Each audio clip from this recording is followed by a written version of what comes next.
Police કમિશનરનું વર્તન ભારતીય જનતા પાર્ટીની ઓફિસમાં ગયા હોય અને ન્યા ડેલિગેશન રજૂઆત કરવા કોંગ્રેસનું પહોંચ્યું હોય અને જે દ્રશ્યો સર્જાય એવા દ્રશ્યો આજે રાજકોટ શહેર પોલીસ કમિશનરની ઓફિસમાં સર્જાણા હતા. કારણ કે એમને ગમ્યું નહીં એટલા માટે કે અમે એમને પહેલાં ચોથી જાગીરને જે બહાર મૂકવાની વાત કરી, એમને અંદર ના આવવા દીધા. એટલે અમે એ વાત કરી કે ભાઈ મીડિયાના મિત્રોને, પ્રિન્ટ મીડિયા, ઇલેક્ટ્રિક મીડિયા બધાને અંદર આવવા દો.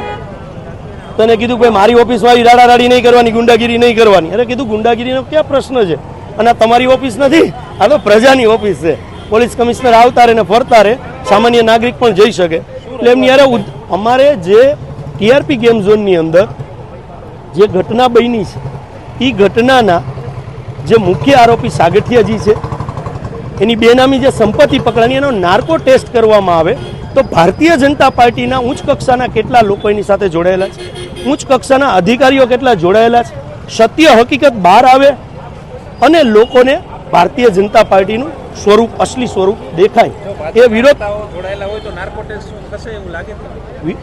ભારતીય જનતા પાર્ટી તો શ્વાસ લેવાનું પણ એને પૂછીને લે કે આપણું જો એ લોકોનું ચાલતું હોય તો આપણો શ્વાસ પણ બંધ કરી દે. તમે જોઈ શકો લોકશાહીમાં રજૂઆત પણ ન થઈ શકે, તમે જોયું. અને મીડિયાના મિત્રોને પણ અંદર નહીં, તમે લોકોએ જોયું. એટલે ભારતીય જનતા પાર્ટી તો એવી પાર્ટી છે કે હિટલર શાસન છે.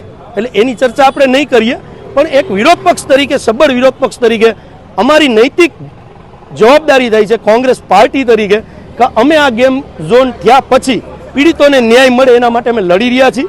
અને આજે ઓરિજિનલ બધાના નામ બહાર આવે એના માટે વિરોધ પક્ષ તરીકે અમે પ્રયત્ન કરી રહ્યા છીએ. ભારતીય જનતા પાર્ટી કરે ન કરે એ મીડિયાના માધ્યમથી આપ લોકો વચ્ચે લઈ જાશો ત્યારે લોકો આના ઉપર નિર્ણય કરશે આવનારા દિવસોમાં.